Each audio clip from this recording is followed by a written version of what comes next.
Yo, what up, friends? Omar, the sports professor Fonseca with Ball and Buds. And yes, we are back on millions.co with a very, very special interview today. Yes, we have Thomas Cornflake Lamanna. Thank you for joining us. Cornflake, as he goes by, is 39, 6 and 1 and the 16th ranked super middleweight in the United States. Cornflake came up in the sport of boxing. What got him into this amazing long career that he has fought in and won many of championships in the middleweight division, specifically the last one being the WBA gold middleweight title. And so now that he has moved up to super middleweight and going into his last bout, I know you put on social media this being your final walk.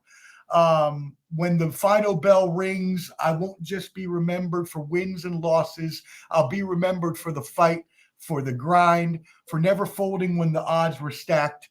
One last walk, one last fight, one final chance to be remembered when the final bell rings. Hashtag dark places.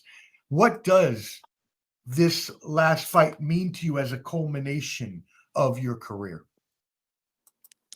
Yeah, man. I mean, it's been a crazy career. It's been a crazy ride. So, a lot of ups and downs, but just for it to be it's over. It's pretty I couldn't tell you now because I'm not feeling it yet. But yeah, but Mm. that quote or that slogan always hits home where I've been saying a lot more lately. One last walk, one last bell, one last fight. Mhm. That's I mean, yeah, it's like wow, eventually every fighter is gonna retire, right?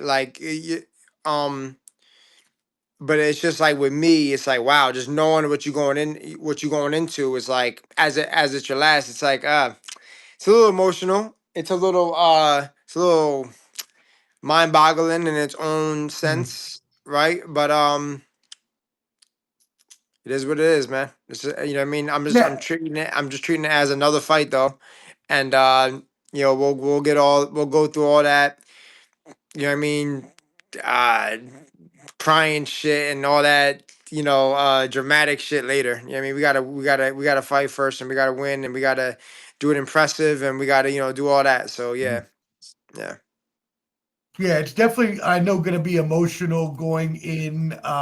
Again, you're going for your 40th professional win, so that's pretty awesome. If Yeah, you can that's cap dope. it Yeah. off Yeah. with that.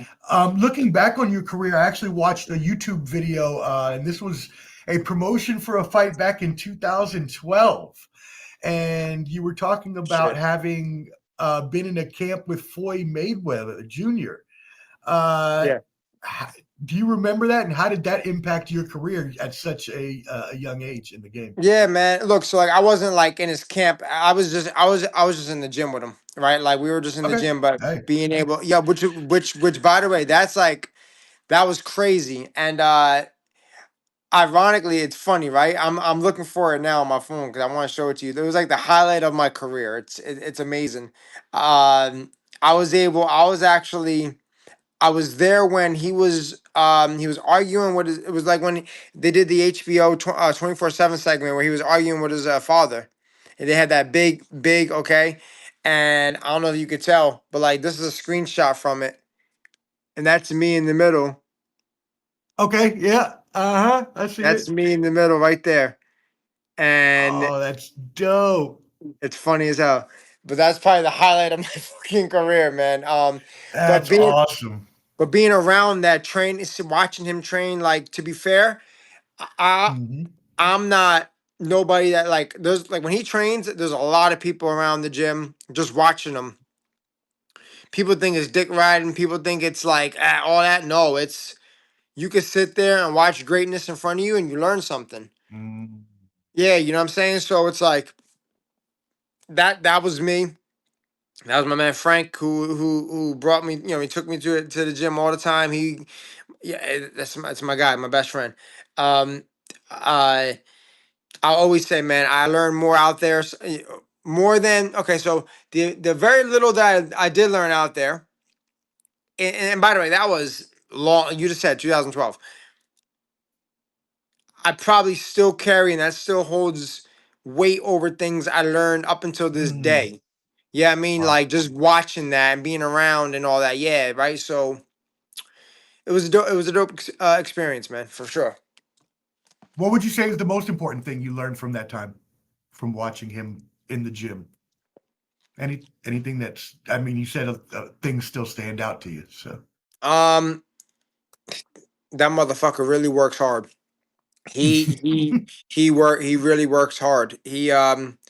He's in the gym training vigorously for 3 4 hours nonstop, and then running like he that's from what I can remember. He and you know what I mean. So just the hard work that he really put in, and he talks about it. And all he taunts and flaunts and all that good shit, but he really put that work in when he was. And again, 2012, he was still like kind of. That was like that was the coming of Mayweather. You know what I mean? He was still mhm. transitioning from Pretty Boy, which was the best. Right. So yeah, Yeah. man. So yeah, Monday. yeah, The TMT. Cool. No, I just wanted to talk about that because obviously, he is one of the greatest, and some people say the greatest of all time. So it is good to hear like kind of that experience and what you got out of it and all like that. And yeah. so you've had other really awesome fights in your career, experiences, and probably the main fight was one very recently where you fought Jamal Charlo in Vegas, and obviously fighting at that big of a venue in Vegas with that many people and the crowd, that can be something amazing that every fighter aspires to reach. One day. And even though the outcome didn't go your way, that doesn't mean that it's not a great experience overall. So how was that fight and like that big experience of your career?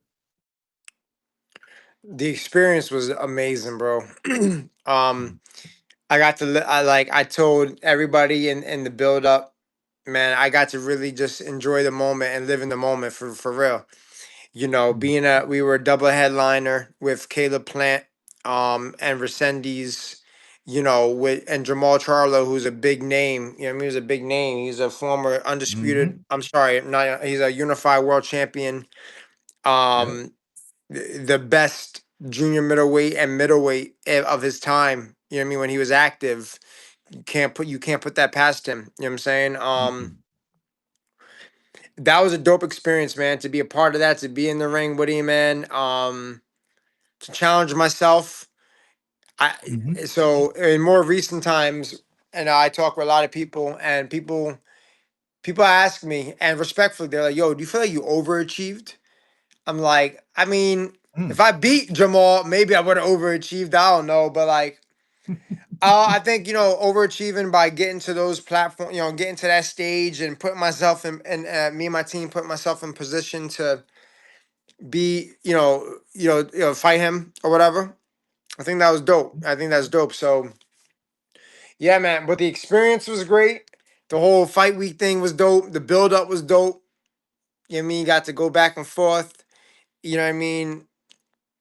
Yeah, like Mm-hmm. that whole scenario, like that whole. Yeah, you have to also understand too. That was like a 5 month process, 6 month process from when we were Wow. supposed to Yeah. fight. We were supposed to fight three. We fought that. We finally fought on the third. I wouldn't even say the third. It was technically three, but officially two. Two times we were supposed to fight. Even though again technically three.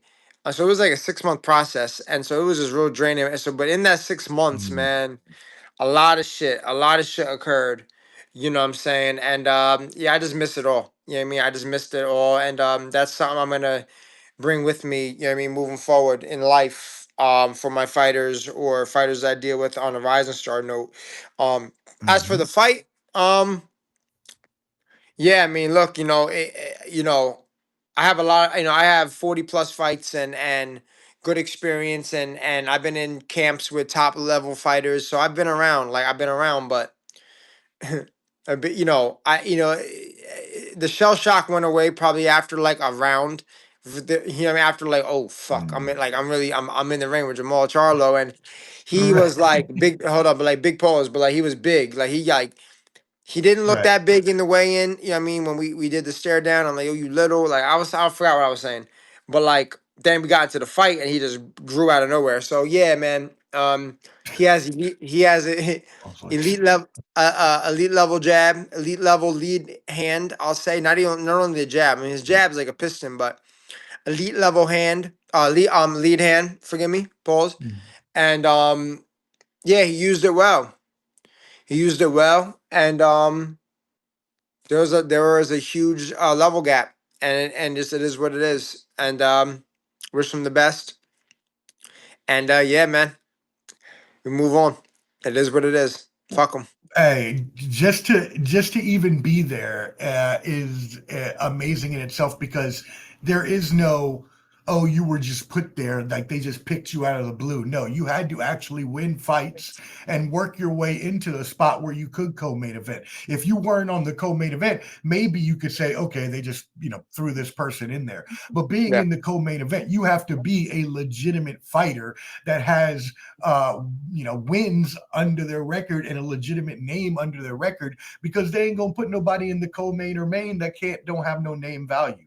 So the fact that you were even there to fight a Jamal Charlo, who you mentioned, one of the best of his generation, that's amazing enough in itself. And being able to, I mean, you lasted 6 rounds, so I mean, there ain't nothing to have any kind of shame in whatsoever. You went out on the sword like a true I have a fighter. scar for life. I got a scar for life. Uh This was the oh. cut. This is why they stopped it. This big ass gash. Woo! Look at that. Yeah. I got a scar for life. Yeah, I don't. At Oh. the end of the day, people. That's also another thing. I didn't know if you were gonna bring that up. Where, you know, and what sucks is what people didn't see on camera, but saw in person. Was the fact of I got up maybe like 10 seconds before the 10 bell before Hmm. before the new rounds coming up, and like I'm waving to the crowd, I'm getting up because right before that round, if you recall, like I caught him like a hard overhand right, boom, and the guy had the whole crowd going, start, you know what I mean? So I was feeling it. And I'm not saying, and by the way, like that was a rough round. I think that was the round where like he caught me where and I fell back, but like the ref didn't call it a knockdown, but then they did at the end, which is pretty Hmm. corny. But um, so it wasn't Yeah. like my best round, but like I was feeling momentum, and that's so easy for me to say now because it's like it's over and whatever. I'm being honest, right? Like it's not gonna change the fucking outcome. So like I'm just being real. Like I was really feeling momentum, and I'm not saying that there was no funny shit, nothing like that. But like what people didn't see on TV was like they only seen on TV was the doctor and the ref. They stopped it in the corner. We didn't obviously, like the bell 10 bell rang. I'm getting ready for the bell to count. And they waved it off for whatever reason, but that's just boxing. I mean, it is what it is. You know what I mean? I guess we could just I'll use that to tell fighters, hey, don't leave it in the fucking judge. I mean the judges or the referee's hands. I mean, Hmm. or no, Right. So sorry, the doctor's hands. Yeah, I yeah. mean, you want the ref to stop, you know what I mean, but you want me on the opposite side. So yeah, man. Little dumb shit like that. But all in all, it was a great experience. I got to see my name all over everywhere. I got, you know what I mean? I, I had an event with Jamal Charlo and Caleb Plant. You know what I'm saying? So like it was Hmm. dope. And those are big names. Yeah. Like they're big names. They're former champions and like they're good fighters. So it's like, yeah, Hmm. man. Jamal did his job. Obviously Caleb didn't do his job. But I'm sure they'll fight each other soon. I'm sure. I'm pretty sure of it. Yeah, we were hoping to see that. Caleb Plant from here in Nashville, where I'm at. Shout out to brother there. Yeah, that he wasn't able to get it done and get that fight together as they were supposed to. But hey, it is what it is. As you said, we move on and we learn from these amazing experiences that get us to where we are. So now at this age, you're 33. Again, you own your own promotions, Rising Star Promotions. You're about to go into your last fight. Before we get into that last fight, at 33 years old and still being a top ranked in the top 20 contender in the division, what made you decide to move on from boxing instead of trying to compete for another title? It's a good question, right? Yeah, man.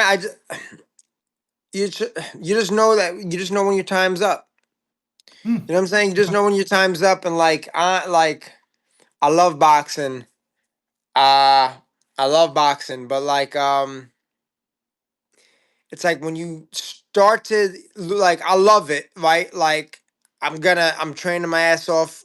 This last camp, I'm feeling sharp. I did 10 round sparring today, feeling good. Like I feel good. I don't need to retire. Touch wood, like about that. But like, you know what? I'm just like, you know what, man? I got a 7 year old. Um, Hmm. there's other things. Thankfully, like I don't feel that I don't need these boxing checks to survive. You understand? Like I feel like I could do others. I could do other things. And I just want to do other things. Like boxing, fighting took up so much of my life. So much Hmm. of my life, so much of my childhood. Granted, in my opinion paid off because like, I got to do things and boxing took me Yep. places. Oh yeah. You know what I mean? Like, so I'm grateful for it, but like, yeah, man, I'm just like, it's just like when you know that time is coming up for about like this fight, this boxing shit. I don't want boxing to retire me. I want to retire from boxing. So, Hmm. but I owe it to my crowd. I owe it to my loyal fans, my supporters, my family, everybody.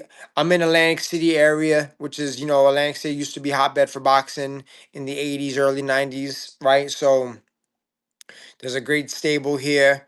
Um, Hmm. uh, And yeah, so I just owed to my crowd one last time, and everybody was calling for it because they knew what was up. I mean, they knew what was up, and God willing, we go out with a win in December and win number 40, like you said, and close the book and rewrite a new one. Um, yeah, so that's what it's all. That's what it's really about. But great question, man. But like, yeah, you just know when time's up. I think. But I'm in a good space right now to and I'm able to physically rock with it. So, but I'm good. Like I'm good. I'm 33, but I'm young, but like I got miles. Pause. Like you know what I mean. So I want to make sure I'm good. That makes complete sense, though. Obviously, if you feel like you have accomplished what you came to accomplish within the game, and you also are self-sufficient to where you can get out of the game early, because a lot of people just stay too long, especially fighters in the game, just trying to capitalize on either the success or the fame or the money or whatever it is, and just stay in too long. And in a fighting sport, a combat sport, that can be very detrimental to your health. And as you mentioned, having a family and wanting to be there for your family, it pays to, as you said, retire from the game instead of letting the game retire you. Yeah, So that way you aren't having those health issues later, and that way you can spend that quality time with your family and your kids and all that stuff. that's what it's all about, man. That's what it's all about. Yeah, yeah. Okay, well, let's get into that last fight, the one last walk. December 6th. You will be fighting Juan Rodriguez Jr., as you mentioned, at Bally's Park Place Hotel Casino in Atlantic City. A Christmas, a December 6th bout, so a Christmas time kind Yeah, of bout, right? yeah, Um, in your hometown. I know you're going to expect a lot of that of your friends there, your friends, like we talked about, your family, your kids. I'm sure everybody will be there supporting you. yeah. You talked about already preparing for this fight. We already talked about what kind of the fight meant as a culmination of your career. So let's just talk about the fight itself. You've obviously scouted your opponent. This one last walk. How will this go down in the fight? We gotta let the fight happen, right? To say that, Juan's a good,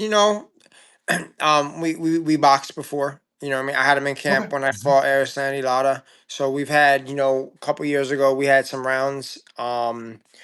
Yeah, man, I think the worst thing you could talk about with this fight with me and Juan is, because we're two Jersey guys, is that it's maybe a decade too late.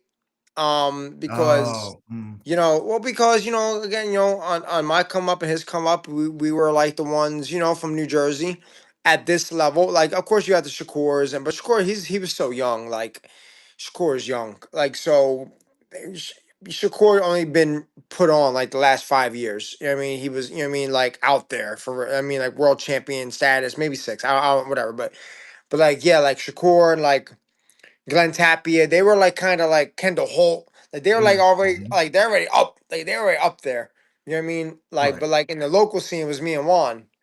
So um yeah, I mean, we gotta let the fight happen, man.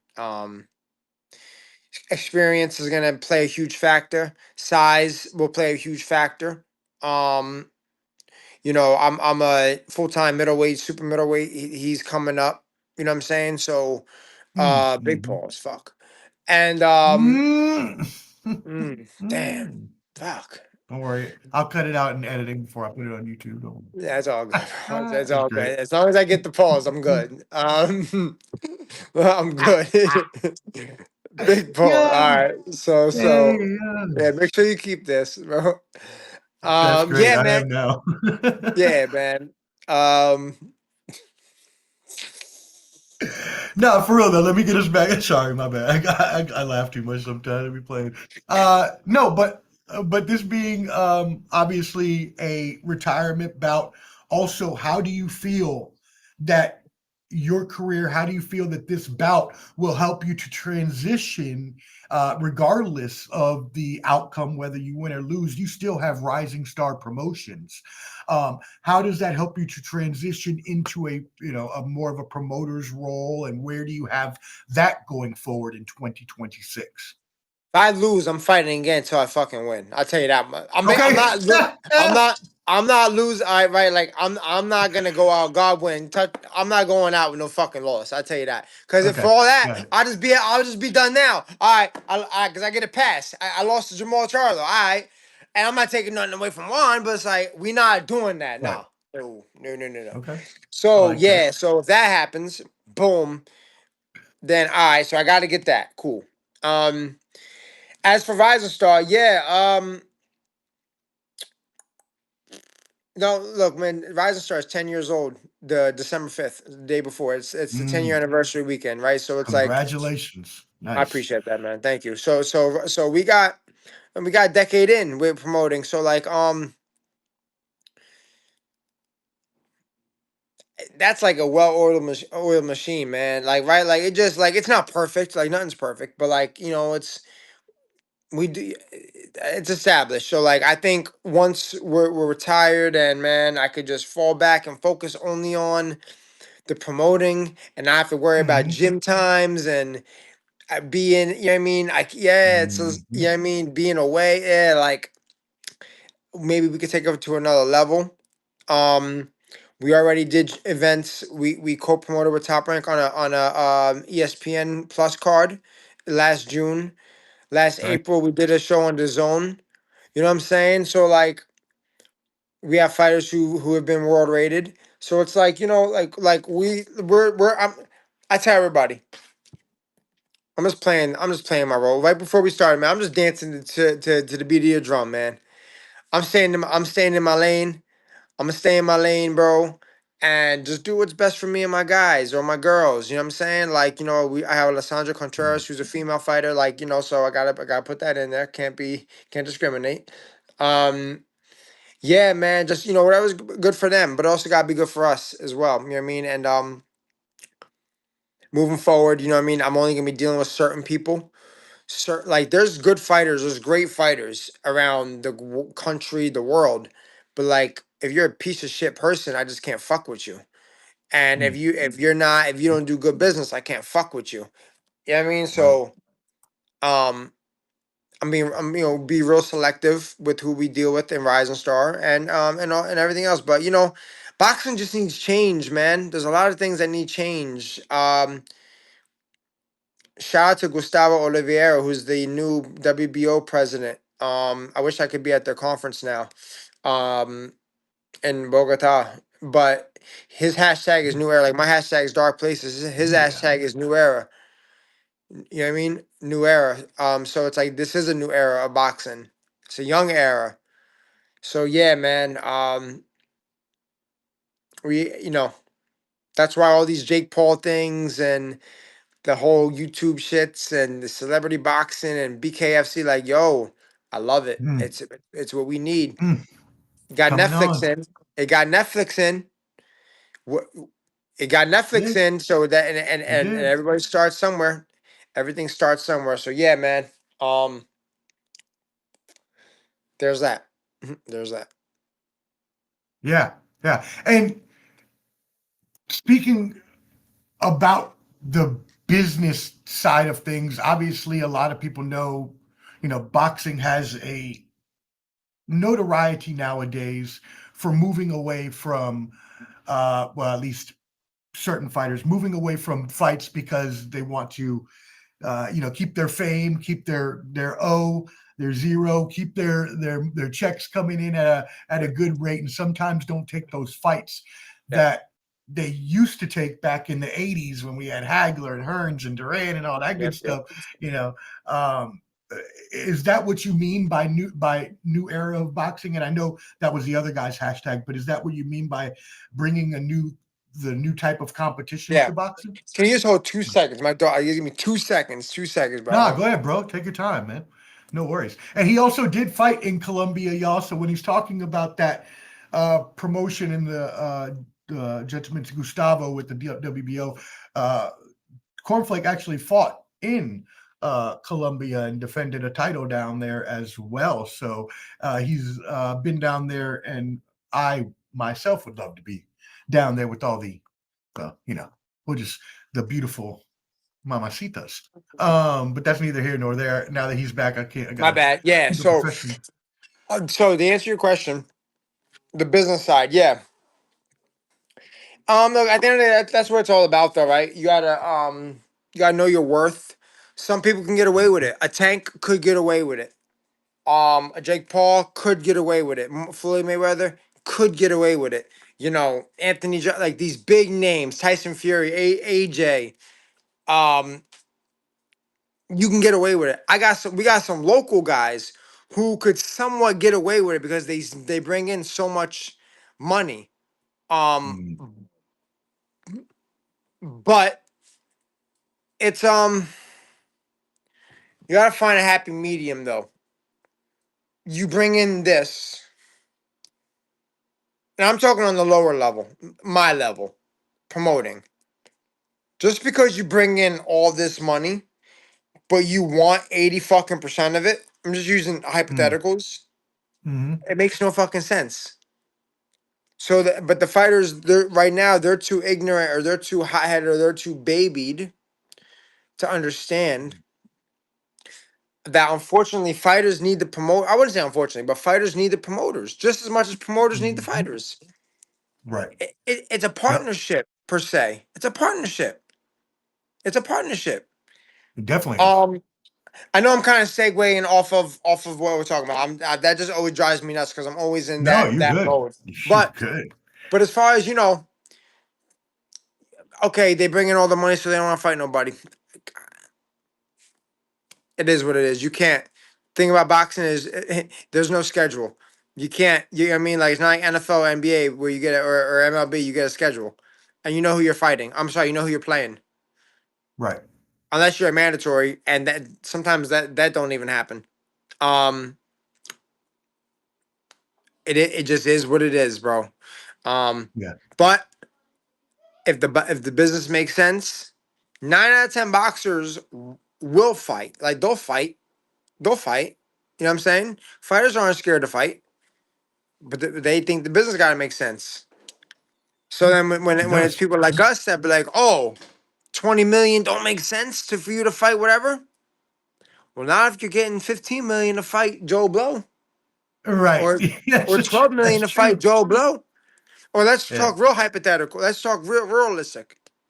Fighters are getting a $1-2 million to fight this jerk off right there, but you want me to Hmm. fight Earl Spence for 3 million? Right. Yeah. That's wild though. Yeah. That's crazy. Yeah, so that's that's just that just is what blah, blah, that's just nature of the truth. It's the fucking Right. truth. Nature of the beast. Yeah. So Yeah. Well, I mean, we wish you the best in your Rising Star promotion. Hopefully, you will be able to inspire that change, and other compatriots with you will be able to inspire that change, and we can see, a better stream of life come to boxing. I think we are. I think we are already. Turkey Al Sheikh helps with that and things like that. So we'll see going forward, and we do wish you the best with Rising Star Promotions with your last walk, your last fight. December 6th in Atlantic City. Y'all make sure you go at Bally's Park Place Casino and check out Cornflake Lamanna.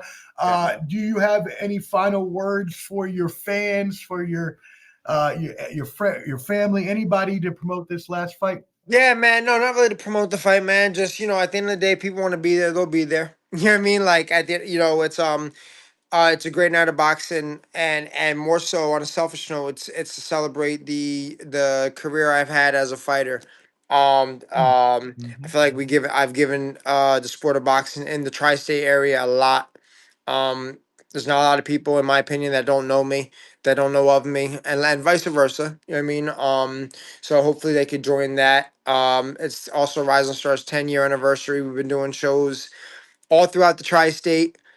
Just you know what I mean? I stay in my lane. People could say what they want about us. Some people classify us as number one. Some people don't give a fuck about us, and that's fine. Doesn't care. It doesn't matter to me. It doesn't bother me. Like locally, like you get people like doing what I used to do. It's funny, right? Okay, I can name. I'm. It's probably four, but I'm gonna say five promoters, local promoters in the tri-state area in Atlantic City, right?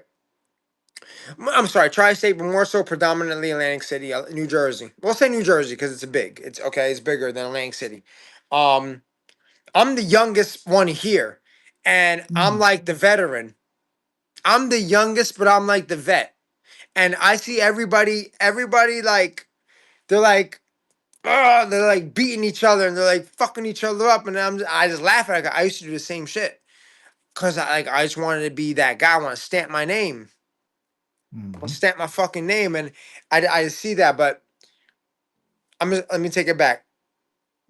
Just for Rising Star, man, we've been doing it for 10 years. We know how to do quality club show boxing. You're not gonna come and get AJ Tyson Fury here. You're not. So don't expect that shit. But you're gonna get high quality club show boxing, and for every blue collar, white collar worker that spends their hard earned money on these shows, we want you to make sure that you're gonna get every penny that you paid for, worth it. You know what I'm saying? So yeah, man. Shout out to you. Shout out to Millions. Obviously, the whole platform, man. It's been great.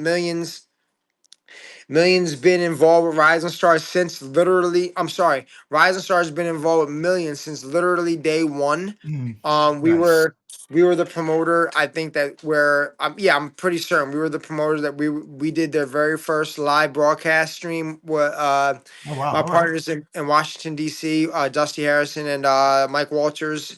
We did Mm. a four event series in Washington D.C. and Millions came on. And yeah, man. So and they've been rocking out ever since. They've been great, man. So shout out to Millions, shout out to yourself, your platform, all your viewers, man. I hope we could just keep growing. I was on a call with another promoter right before I got on with you, and she just kept saying, "Man, the best way to help each other. I'm sorry, the best way to grow is to help each other." I'm like, Mm-hmm. yeah, you're right. It is. It's the truth. That's why we were going back and forth. I was saying, Miss Wanna, I say Miss Wanna Edmond. I said, Miss Wanna, I see all these people. They're older than me, but they're like fucking immature. I'm like the OG of all these people. And she, you know what I mean? So she taught me. She was like she's older lady, and she was like, just stay humble, stay yourself, and just focus on Mm-hmm. you. I'm like, all right, bet that's what we'll do. Yeah. Yeah, it's all about that networking, all about that collaboration, Yeah.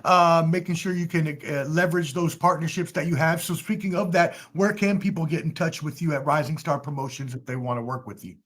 Yeah, man. I mean, look, email us riseandstarboxing at Gmail. That's the best one. Follow our social media, mainly Instagram, RSP Boxing, and yeah. we'll get with you. Look, there's nothing wrong with working. At the end of the day, you know, people just fail to realize it got to make sense. Just like in everything, bro, Mhm. it got to make sense. I don't owe you, you Yeah. don't owe me. So it's got to make sense. Yep. Let's come up with that. Let's come up with that middle ground. Yeah, no doubt about that. Well, there you go. Those are the first final words on Millions. I'm sure he'll have more to go in the next, 6 weeks or 5 weeks before the fight. But it was a pleasure to have Thomas Cornflake Lamanna here on Ball and Buds. Y'all make sure you subscribe on YouTube, BALLANDBUDS, and the sports professor here with the Cornflake. Happy to be here on Millions as well. Please tap in with Millions, tap in with Rising Star Promotions, get together with Cornflake and his team there, as we wish them nothing but the best in their future business endeavors and in the hopefully to be last walk when you come out with that victory. I'm Yeah, gonna yeah, yeah, manifest it yeah, for yeah. you. I don't know Jeremy, so I can do that. My Thank you, bad, thank Jeremy, you, but I'm thank gonna you. manifest it for you. You know what? We got to get you on Ball and Buds a couple more times. Talk with us some boxing and stuff. We do boxing shows, so love to get you on. Talk to you I at some love to point. talk about boxing, man. Anytime. Hey, most definitely. Well, hey, we really appreciate you again. Be blessed. Good luck in your fight. And for Ball and Buds, I am the sports professor. This is Cornflake Lamanna. We will catch you next time. Holla. Thank you, Bye bro. now. Subscribe on YouTube at Ball and Buds for sports and entertainment live streams and videos.